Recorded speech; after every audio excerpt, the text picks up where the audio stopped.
Boa tarde, meu povo querido, boa tarde, meu povo de Deus. Sejam bem-vindos a mais um programa realizado pela Rádio JC Guaçucê, a Rádio da Família. Eu sou a Márcia Cândido e desde já agradeço a você, amigo ouvinte, pela sintonia e pela participação. E que Deus possa alegrar a nossa tarde, nos iluminar com a sua presença em nossa vida e que Ele possa estar conosco em nossas lutas, em nossas dificuldades, nas nossas fraquezas, nas nossas tempestades, decepções, e que, meus irmãos, Ele possa nos dar sempre esperança e muita fé, e que não nos falte muita força para vencer as batalhas, sejam elas corporais ou espirituais, né, meus irmãos? Hoje, 25 de junho, está chegando o final do mês, e o programa Conhecendo a Igreja hoje traz como tema os Santos Juninos. Estamos comemorando Santo Antônio, São João e São Pedro nesse mês, né?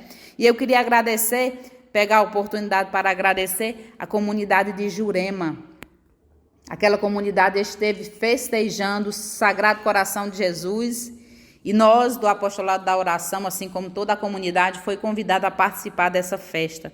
Fomos bem acolhidos, uma belíssima festa. Eu queria deixar aqui o meu abraço de agradecimento a todos vocês. E eu queria agradecer também a Padre Ademar, lá de Cedro. Estivemos lá. Aquela cidade está comemorando São João Batista. Uma belíssima festa, meus parabéns. E um forte abraço a todos vocês que estiveram na frente dessa belíssima festa. E eu queria parabenizar também lá o sítio São Romão. Estivemos lá. Aquela comunidade estava festejando São Luís Gonzaga, uma bela festa. Obrigada pelo convite e pela participação. E que Deus possa estar dando aí muita saúde a todos vocês para estar sempre em frente dessas festas, comemorando com a presença de Deus. E eu queria dizer que para você entrar em contato conosco, é no 088-981-351790. Você pode ligar, deixar sua mensagem escrita e você pode aí estar mandando as sugestões de tema para o nosso programa, como o de hoje, Santos Juninos. Você quer aprender mais sobre a nossa igreja? É só você discar e dizer qual assunto você quer que seja falado aqui no programa Conhecendo a Igreja. Desde já, o meu abraço de agradecimento a todos vocês. Digamos então, em nome do Pai, do Filho e do Espírito Santo: Vinde, Espírito Santo, iluminai nossa mente com a luz do céu. Removei todos os obstáculos que possam existir em nós, que nos impedem de caminhar na luz. Enche-nos de esperança renovada e fortalecei-nos para que possamos permanecer firmes na verdade de Cristo. E ajudai-nos a usar com sabedoria os dons recebidos para a honra e glória de Deus. Amém. Continue em sintonia, porque vem chegando aí o José Rodrigues para dar continuidade ao programa, falando aí dos Santos Juninos. Continue conosco. Boa tarde, Márcia. Boa tarde, amados irmãos e ouvintes da JC Rádio Guaçucê.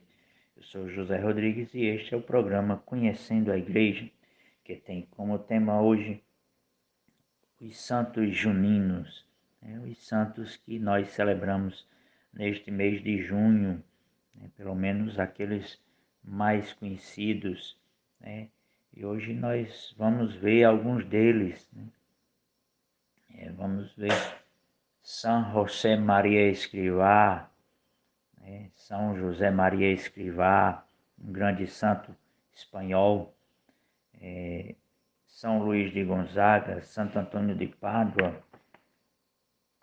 São Pedro e São Paulo e também São José de Anchieta. Vamos ver um pouquinho de cada um desses grandes santos, E iniciamos este programa de hoje com uma notícia muito triste aqui no Brasil, em Santa Catarina. O assassinato de um bebê de 7 meses, onde a mãe era uma criança de 11 anos e a mãe dessa menina de 11 anos alegou que ela foi estuprada pelo enteado dela, de 13 anos. E a juíza, para proteger as duas vidas, tanto a do bebê como da mãe de 11 anos, tinha negado o aborto e retirado a criança de casa e colocado num abrigo.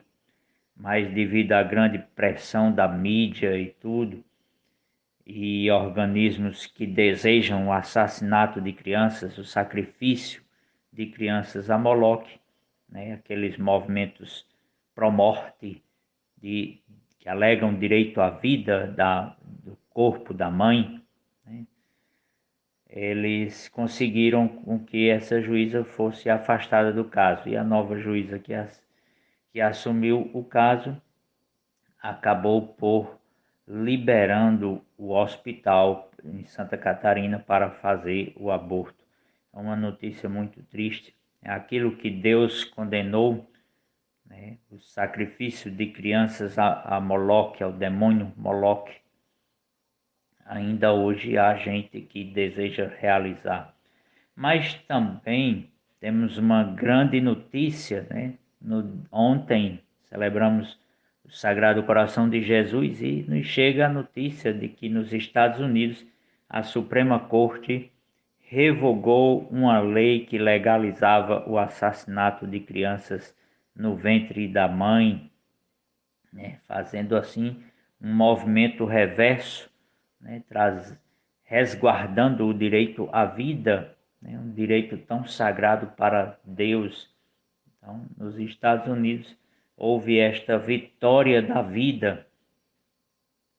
E também a notícia do assassinato de 2 sacerdotes no México, né? Então, mais 2 irmãos cristãos martirizados agora no México, né?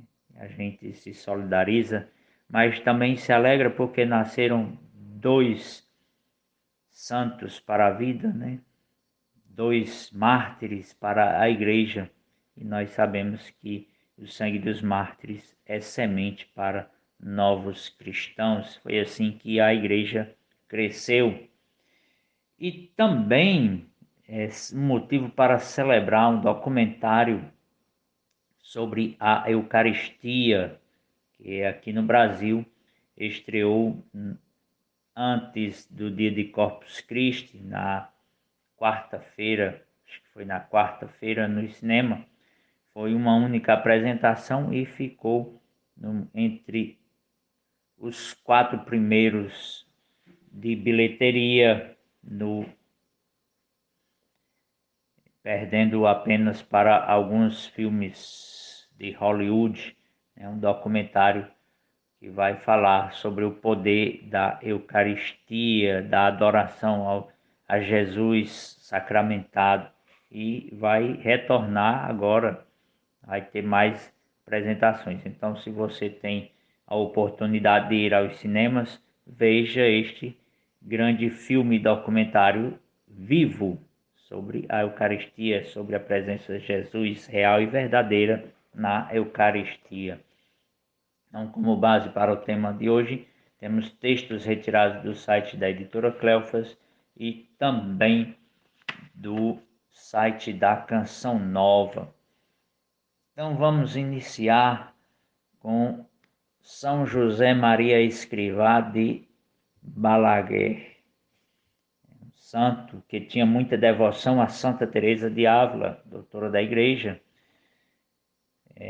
Mas quando a Santa de Ávila foi proclamada doutora da Igreja, o padre esclareceu: não é a primeira doutora. A primeira doutora, embora não tenha esse título, é a Santíssima Virgem Maria, porque nenhuma pessoa teve tão grande intimidade como ela, nem a poderá ter com Deus Nosso Senhor, e o Espírito Santo iluminou-a como a nenhuma outra pessoa. Ela é a que sabe mais sobre Deus, a quem tem mais sabedoria de Deus.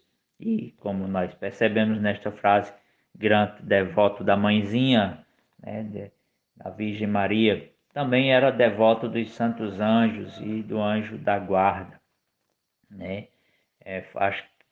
Creio eu que foi um dos primeiros padres da igreja a falar, a escrever sobre os santos anjos. São José Maria Escrivá de Balaguer nasceu em 1902 em Barbastro, Espanha. Em 1918, entendeu que Deus queria algo dele, entregar-se por inteiro a Deus e ser sacerdote. Em 1925, recebeu o sacramento da ordem. Em 1927, mudou-se para Madrid para obter o doutorado em Direito. Aí, em 2 de outubro de 1928, durante um retiro espiritual, foi fundado o Opus Dei. Sua finalidade específica é recordar a todos os batizados que a vocação cristã é vocação à santidade e ao apostolado. Em 1930, começou o trabalho da Opus Dei entre as mulheres. A prelazia segue uma via de conduta que passa pela santificação do trabalho, nas palavras do fundador, abre aspas, o trabalho é santo, santifica-nos e santifica os outros, fecha aspas. Assim, todo e cada um, homem ou mulher, é chamado à santificação pelo trabalho que exerce, encontrando Deus nas coisas ordinárias da terra, por menores que sejam. Segundo o fundador do Opus Dei, São José Maria Escrivá, o Opus Dei tem por fim promover entre pessoas de todas as classes da sociedade o desejo à plenitude da vida cristã no meio do mundo. Quer dizer, o Opus Dei pretende ajudar as pessoas que vivem no mundo, o homem vulgar, o homem da rua, a levar uma vida plenamente cristã, sem modificar seu modo normal de vida, nem seu trabalho ordinário, nem suas aspirações e anseios, ou seja, levando à prática aquilo que a Igreja ensina, que nós devemos ser santos na nossa vida ordinária, no nosso trabalho, no nosso convívio social. Por isso, se pode dizer, como eu escrevi há muitos anos, que o Opus Dei é velho como o Evangelho e como o Evangelho Novo. É lembrar aos cristãos as maravilhosas palavras que se leem no Gênesis. Deus criou o homem para trabalhar. Detivemo-nos, por exemplo, no exemplo de Cristo, que passou quase toda a vida na terra, trabalhando como artesão numa aldeia. O trabalho não é apenas um dos mais altos valores humanos, em meio com que os homens devem contribuir para o progresso da sociedade. É também caminho de santificação. Os cooperadores do Opus Dei não pertencem à prelazia, mas colaboram com ela de alguma forma, orações, contribuições financeiras ou provendo algum outro tipo de assistência. Os cooperadores não precisam aderir a qualquer requisito especial. São apenas pessoas que apoiam o trabalho da Opus Dei, com o qual partilham ideais, podem ser cristãos ou não. Em 1934, São José Maria Escrivá publicou sua primeira obra, Caminho, a mais difundida de todas as suas obras, hoje com 4 milhões de exemplares. Escreveu outras obras espirituais, Santo Rosário, É Cristo que Passa, Amigos de Deus, Via Crucis, Sulco, Forja, o Amor à Igreja. Então nós vemos aí uma grande gama de livros, né, falando sobre todos os temas. Em 1946, foi para Roma. Entre 1945 e 1975, começou o trabalho apostólico do Opus Dei, que tinha em 30 países. Entre os anos 1946 e 1950, a obra recebeu todas as aprovações pontifícias. E a devoção de São José Maria Escrivá por Relojoeirinho, seu anjo da guarda, né? Não poderíamos deixar de falar um pouco sobre ela, sobre a devoção ao anjo da guarda. São José Maria Escrivá aprendeu de seus pais a devoção ao anjo da guarda, que o ajudava tanto, que um dia começou a chamá-lo de relojoeirinho, por alguns problemas que teve com seu relógio.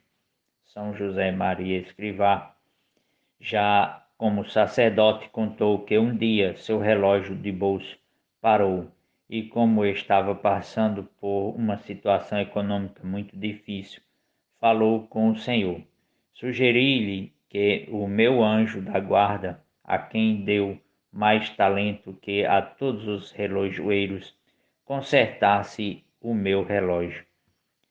Pareceu não me ouvir, porque voltei a mexer e a tocar e retocar no relógio avariado em vão. Então, ajoelhei-me e comecei um Pai Nosso e uma Ave Maria, que acho que não cheguei a terminar, porque peguei novamente no relógio, toquei nos ponteiros e começou a andar. Dei graças ao meu bom Pai, destacou o santo. Assim também com o despertador descomposto. Era tanta sua confiança em seu anjo da guarda que recorria a ele para que o despertasse na hora prevista pela manhã, e seu companheiro celestial nunca falhou. Por esta razão chamava-o com carinho de relojoeirinho. São José Maria Escrivá sempre ensinou aos seus filhos que a relação e devoção aos santos anjos da guarda estava na entranha de seu trabalho e que era uma manifestação concreta da missão sobrenatural da obra de Deus, né? E alguns pensamentos deste grande santo, né? A soberba é pior e o mais ridículo dos pecados. Se aceitamos a nossa responsabilidade de filhos de Deus, devemos ter em conta que Ele nos quer muito humanos.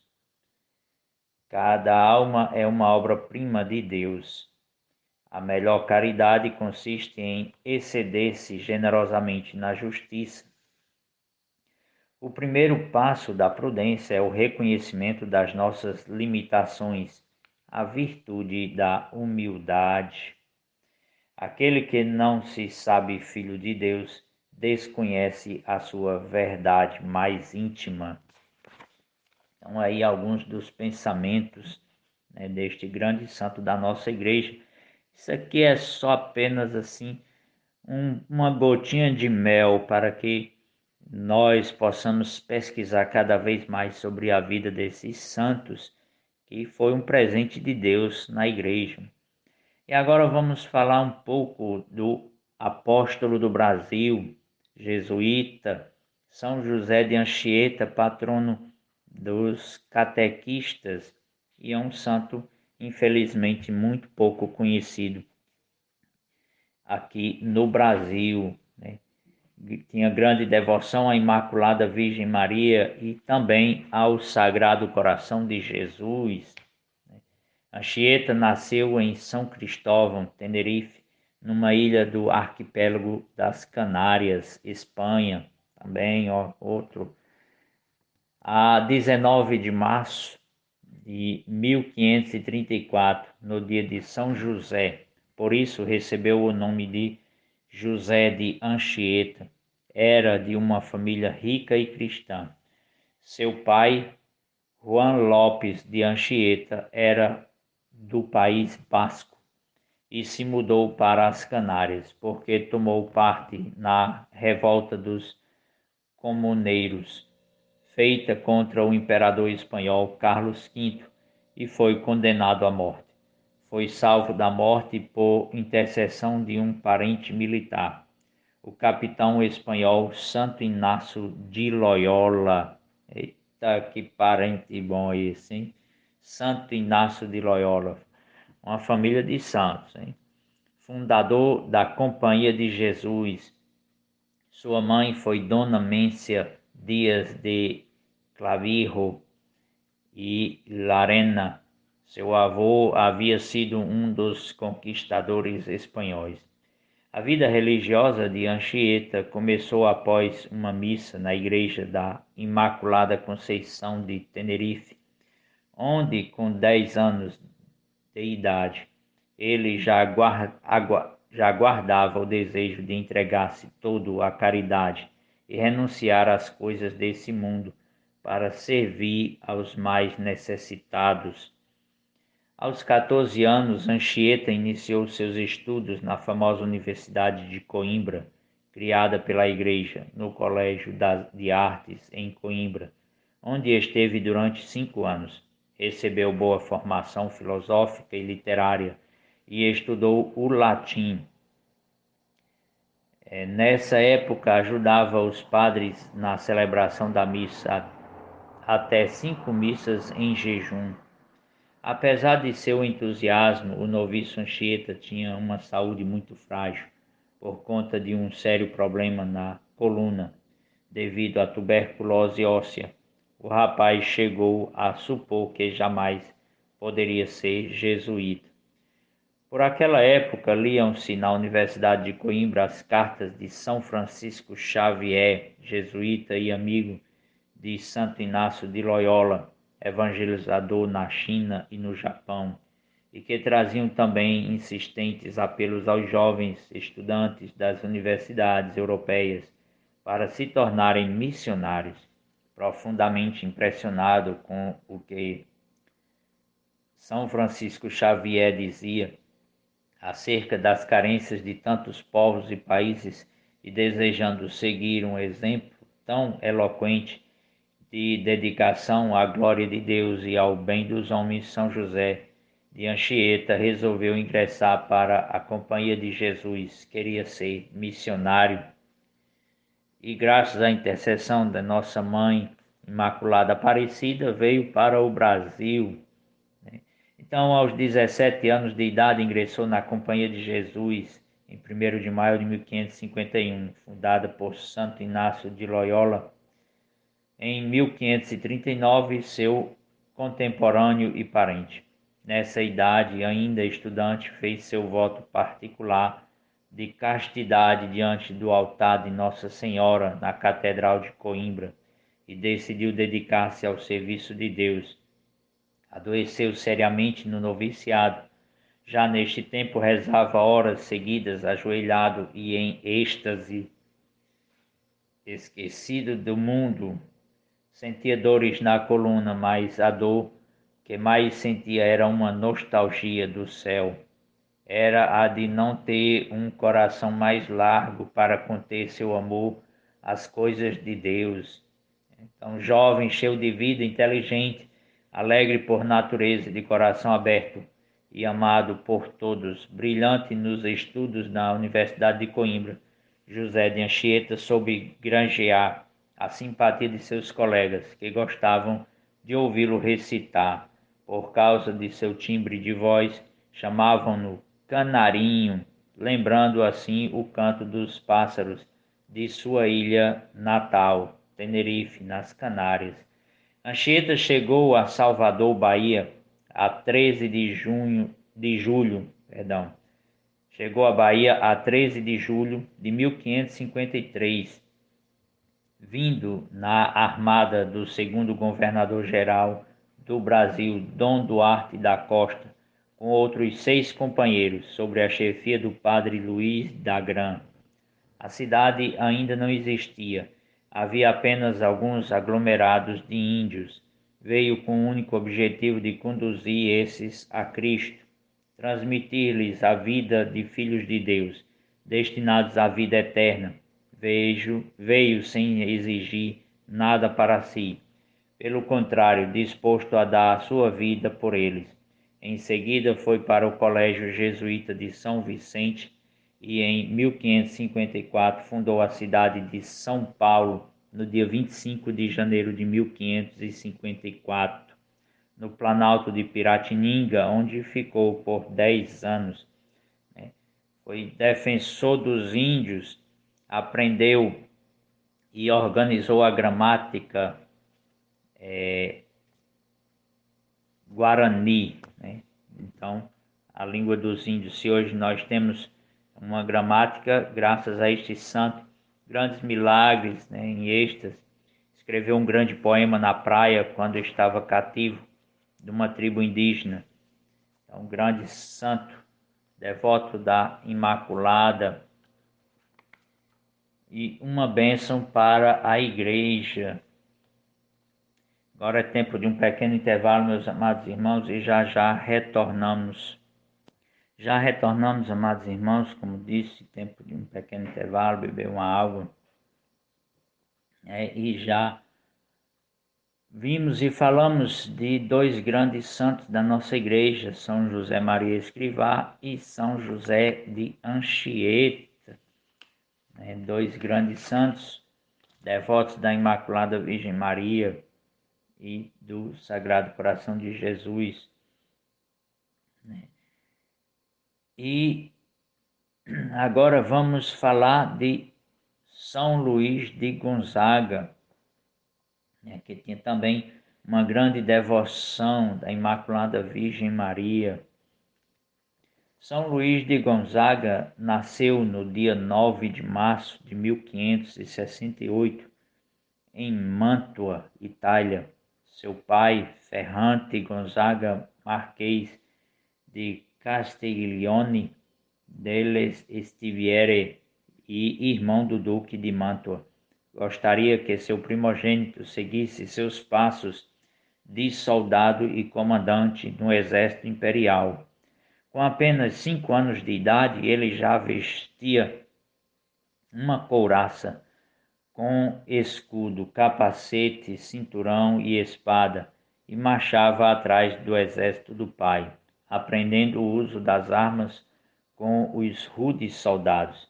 Recebeu educação esmerada e frequentou os ambientes mais sofisticados da alta nobreza italiana, corte dos Médici em Florença, corte de Mantua, corte dos Habsburgo em Madrid.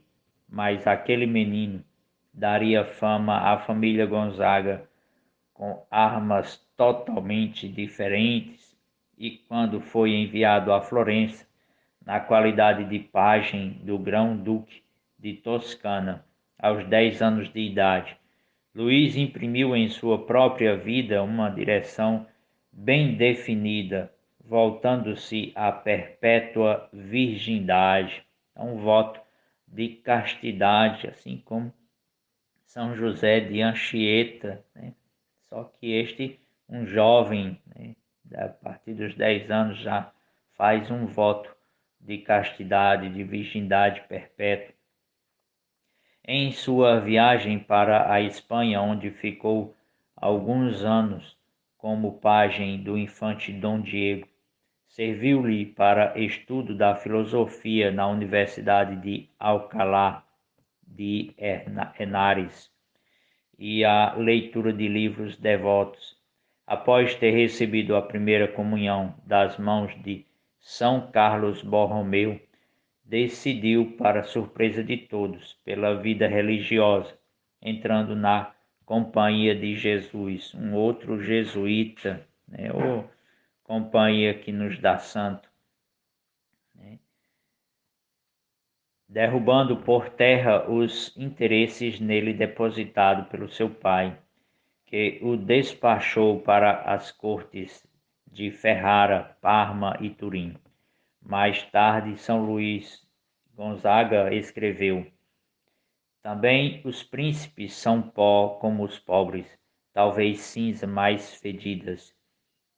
Renunciou ao título e à herança paternas e aos 14 anos entrou no noviciado romano da Companhia de Jesus, sob a direção de São Roberto Bellarmino, esquecendo totalmente sua origem de nobreza. Escolheu para si as incumbências mais humildes, dedicando-se ao serviço dos doentes, sobretudo na epidemia que atingiu Roma no ano de 1590, São Luís Gonzaga morreu no dia 21 de junho de 1591, tendo apenas 23 anos de idade, provavelmente tendo contraído a terrível doença. São Luís Gonzaga é considerado patrono da juventude e seu corpo repousa na igreja de Santo Inácio, em Roma. Então, nós vemos aí um jovem santo, né, que dedicou sua vida aos doentes, aos enfermos, e hoje é uma grande necessidade da igreja de resposta de nós cristãos, dos sacerdotes, esta abertura aos doentes, a ministrar os sacramentos aos doentes, a unção dos enfermos, deve ser hoje um dos mais negligenciados, principalmente nesse tempo de pandemia e pós-pandemia, né? Por medo da morte corporal, se deixou muitas almas irem para o inferno sem a ministração dos sacramentos. Rezamos pela misericórdia de Deus, né, que tenha sido maior do que a nossa omissão enquanto cristãos. Outro grande santo, né, este mais conhecido, fama de casamenteiro, Santo Antônio de Pádua, devoto de Santo Antão, queria ser um monge.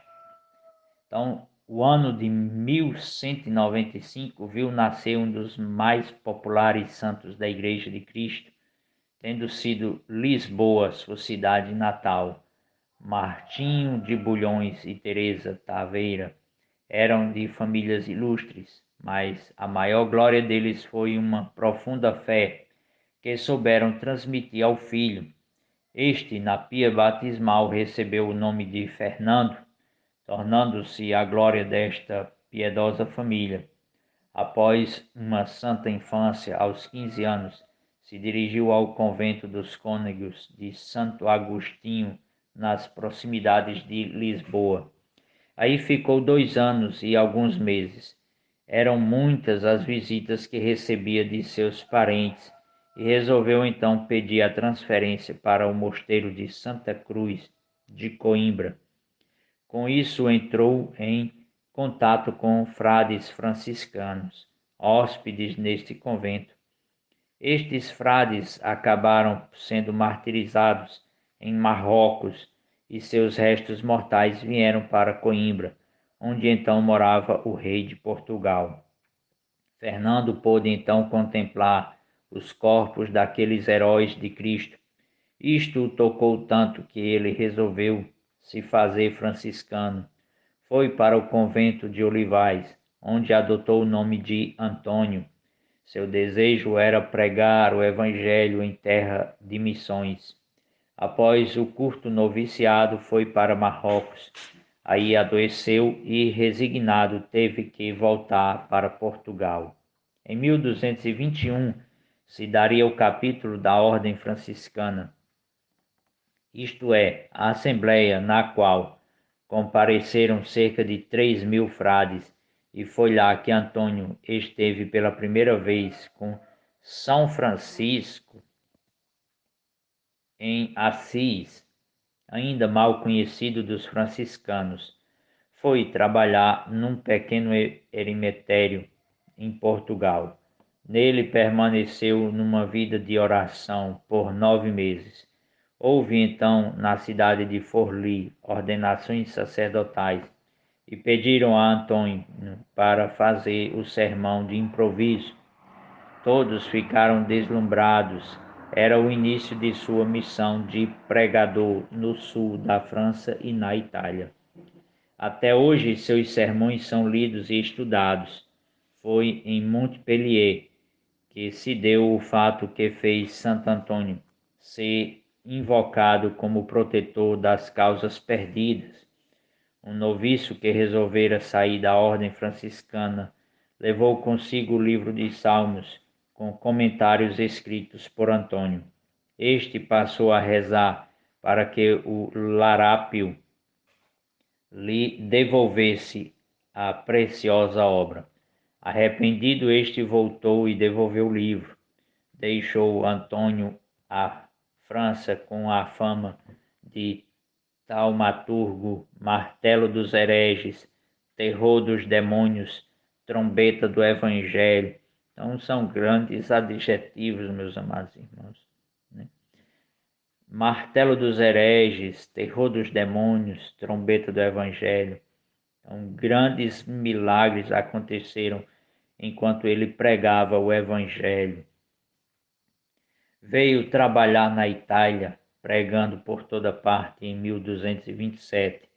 Se deteve pela primeira vez em Pádua, cidade a qual ficaria indelevelmente ligado e onde, após mais 4 anos de incansáveis pregações em terras italianas, viria a ser enterrado,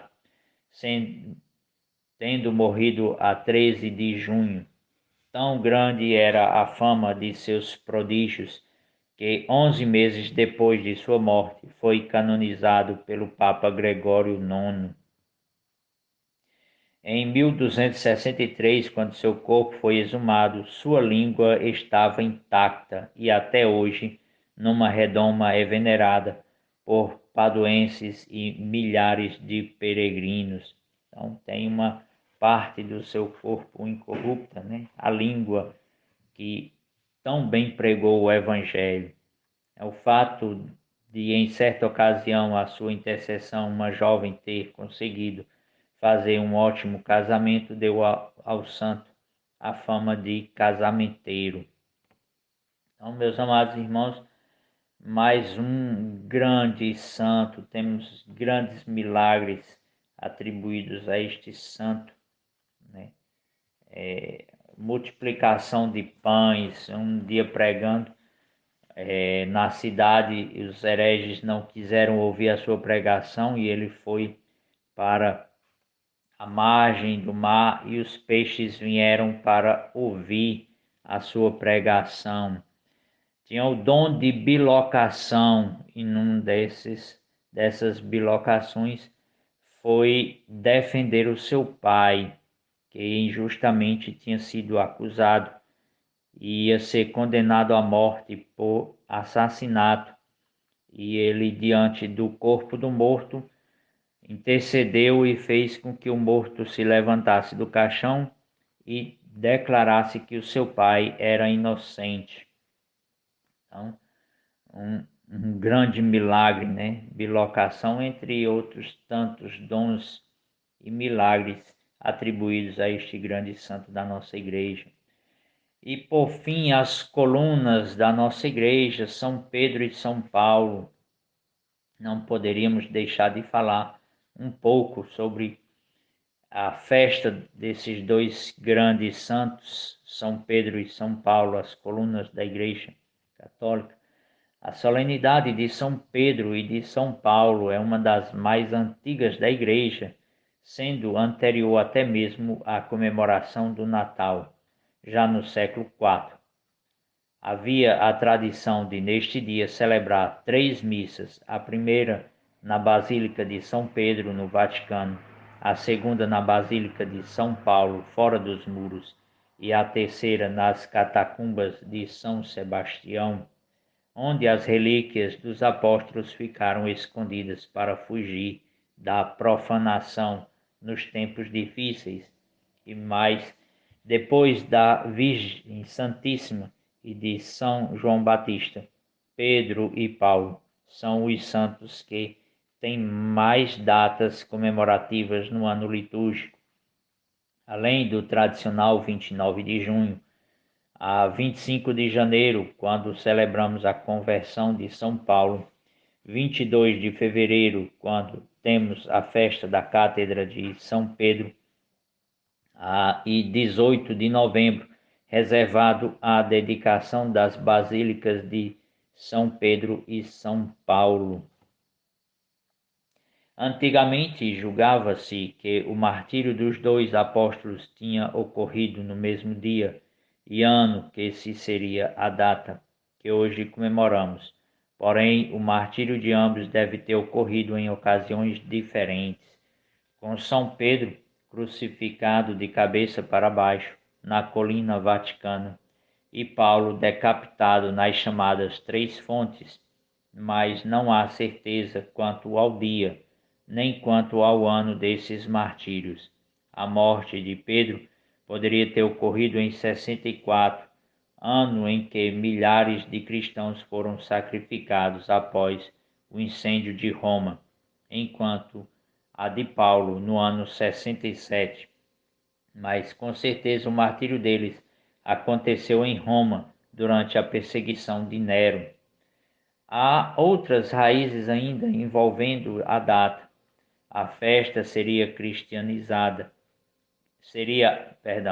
A festa seria a cristianização de um culto pagão a Reno e Rômulo, os mitológicos fundadores pagãos de Roma.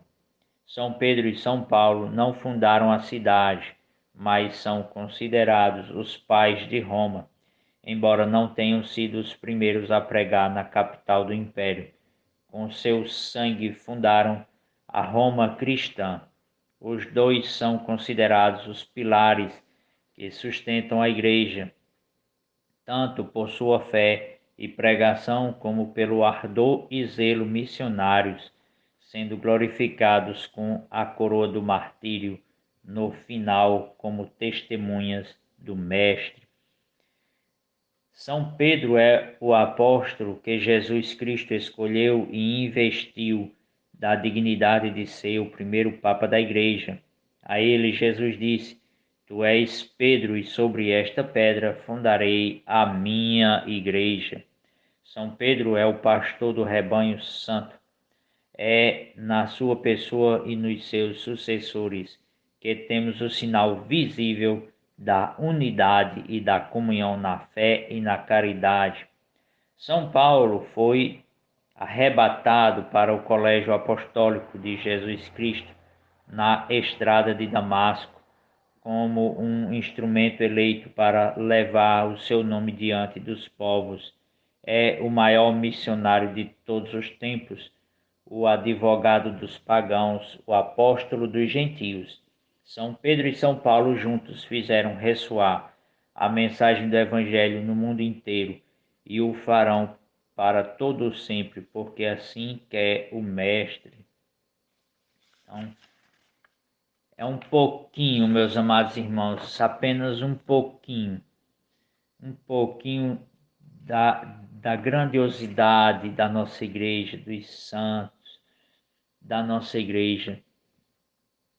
Aqui nós vimos apenas alguns deles: São José Maria Escrivá, São José de Anchieta, apóstolo do Brasil, infelizmente é pouco conhecido.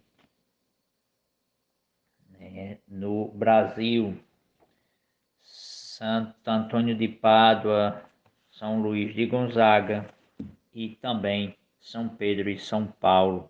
Eu quis colocar esses dois santos que São José Maria Escrivá e São José de Anchieta, incluí-los neste programa, apesar de normalmente falarmos de São Luís de Gonzaga, Santo Antônio de Pádua e São Pedro e São Paulo.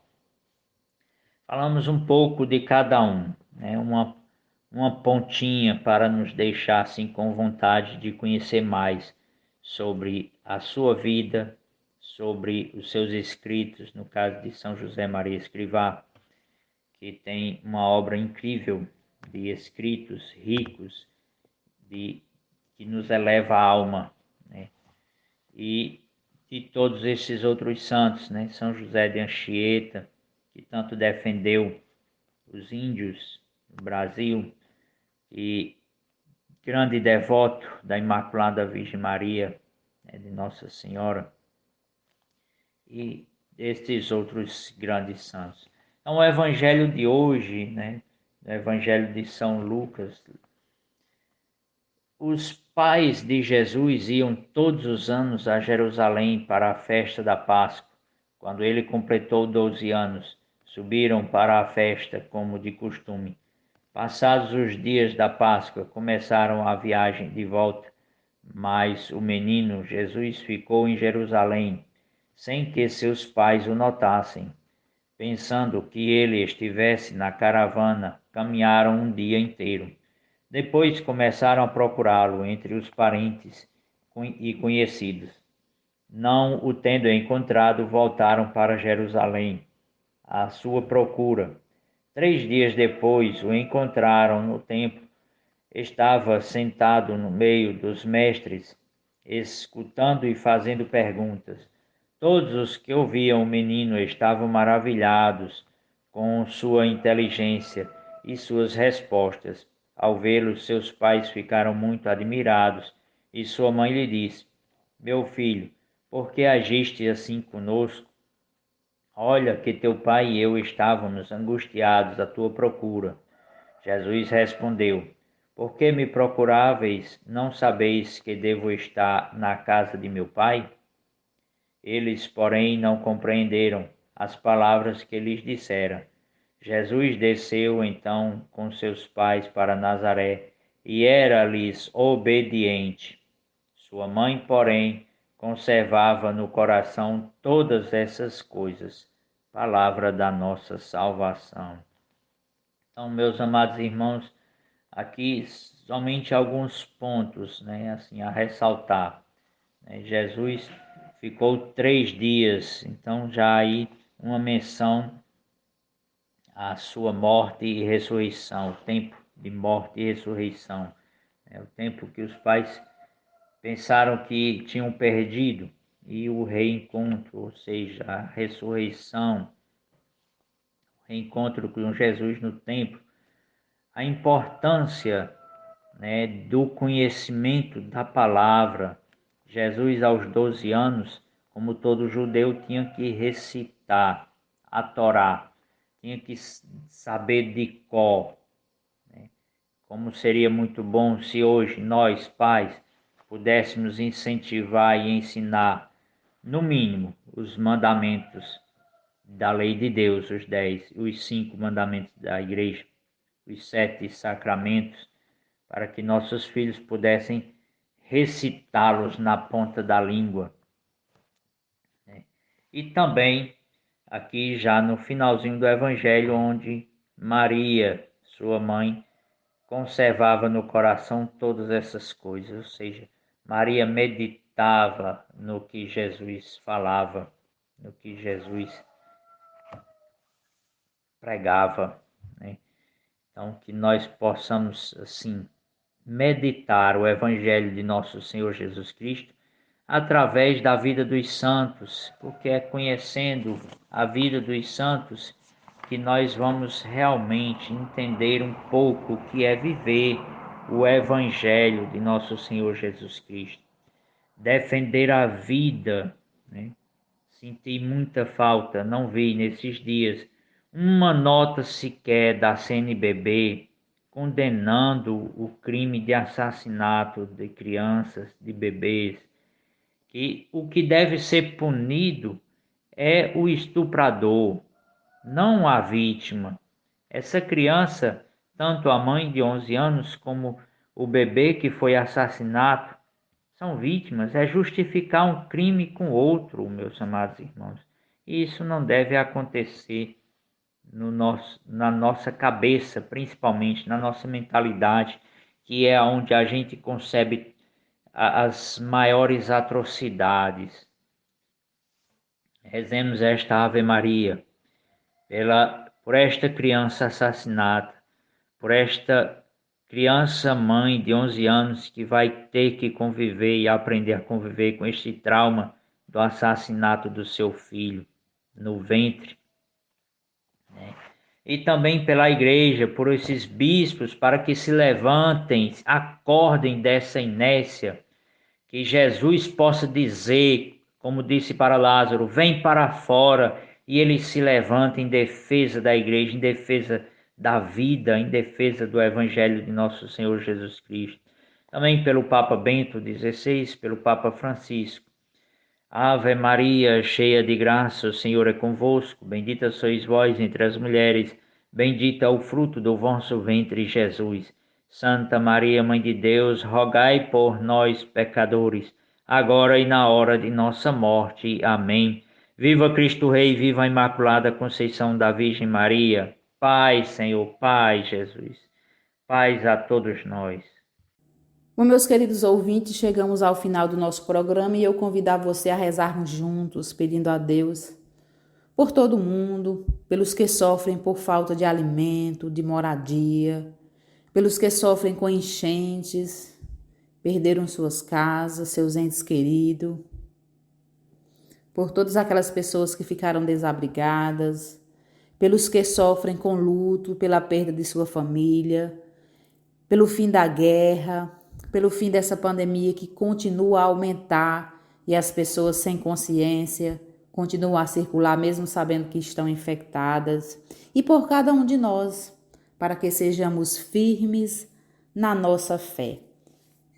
Oremos. Vinde, Espírito Santo, tomai meu corpo como templo teu.